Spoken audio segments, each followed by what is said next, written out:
విద్యార్థులు బలిదానాల తర్వాత సాధించుకున్న తెలంగాణ ఈరోజు కేంద్ర ప్రభుత్వం మొండి వైఖరి వల్ల, కేంద్ర ప్రభుత్వ నిరంకుశ మొండి వైఖరి వల్ల తెలంగాణ తీవ్రంగా అన్యాయం అయిపోతాం. ఏదైతే ప్రభుత్వము నిన్న ప్రవేశపెట్టిన బడ్జెట్లో పూర్తిగా తెలంగాణను విస్మరించింది, పూర్తిగా తెలంగాణ పట్ల వివక్ష చూపిందని నిన్న బడ్జెట్ ప్రవేశపెట్టిన బడ్జెట్లో ఖచ్చితంగా మనం చూడాల్సిన అవసరం ఉంది. ఇంకా ఆంధ్రప్రదేశ్ కానీ వేరే రాష్ట్రాల్లో ఈరోజు బడ్జెట్కు పెద్దపీట వేయడం జరిగింది.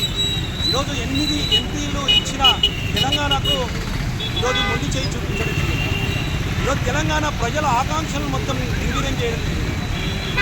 విభజన హామీలు ఏవైతున్నాయో బయ్యారం ఉక్కు ఫ్యాక్టరీ కానీ, కాజీపేట రైల్వే కర్మాగారం కానీ, తర్వాత ఐఎంఈఐ కానీ, నవోదయ పాఠశాలలు కానీ, పాలమూరు రంగారెడ్డి ఎత్తిపోతలు కానీ, ఇవంతా జాతీయ హోదా ఇస్తా అని చెప్పి ఏ ఒక్క ప్రాజెక్టును కూడా ఈరోజు అమలు చేయకుండా ఈరోజు బడ్జెట్లో మొండి చేయడం జరిగింది.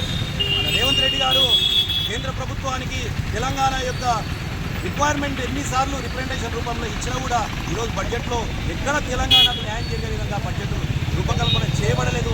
ఈ బడ్జెట్ని నేను పూర్తిగా ప్రజా సంఘాల తరఫున పూర్తిగా మేము వ్యతిరేకిస్తున్నాము. ఈరోజు తెలంగాణలో పెద్ద ఎత్తున 8 ఎంపీ స్థానాలను బీజేపీ ఎంపీ స్థానాలను ప్రజలు ఇచ్చినప్పటికీ ఈరోజు తెలంగాణ వైపు పూర్తిగా వివక్ష చూపించారు, తెలంగాణ పూర్తిగా మొండి చేయి చూపించారు. తెలంగాణ మరి ఒకసారి అన్యాయం అయిపోయింది ఈరోజు బీజేపీ ప్రభుత్వంలో అని చెప్పి మేము ప్రజా సంఘాలను ఖచ్చితంగా చెప్పదలుచుకున్నాము. కావున బీజేపీ మొండి వైఖరి నశించాలి. ఈ 8 మంది ఎంపీలు స్పందించకపోతే తెలంగాణ రాష్ట్రంలో ఈ ఎంపీలను తిరగనీయము. వాళ్ళు తక్షణమే ఈ తెలంగాణ కేంద్ర ప్రభుత్వం మొండి వైఖరికి నిరసనగా రాజీనామా చేయవలసిందిగా బీజేపీ ఎంపీలని మేము బహిరంగంగా ప్రజా సంఘాలుగా డిమాండ్ చేస్తున్నాము.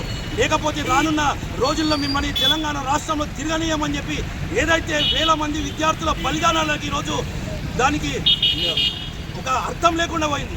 ఇంతమంది ప్రాణాలను పనంగా పెట్టుకొని సాధించుకున్న తెలంగాణకి ఈరోజు బీజేపీ ప్రభుత్వం మొండి చేయి చూపించడం జరిగింది. ఇకనైనా ప్రజల మేల్కొనండి.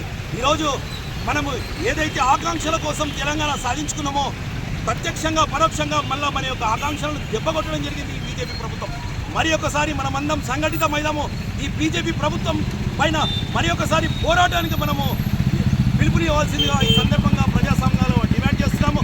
తక్షణమే 8 మంది బీజేపీ ఎంపీలు రాజీనామా చేసి చేయకపోతే మాత్రము తెలంగాణలో తిరగనీయమని చెప్పి ఈ సభాముఖంగా ఈ బహిరంగంగా హెచ్చరిక చేస్తున్నామని చెప్పి ప్రజా సంఘాలుగా డిమాండ్ చేస్తాం. ఓకే.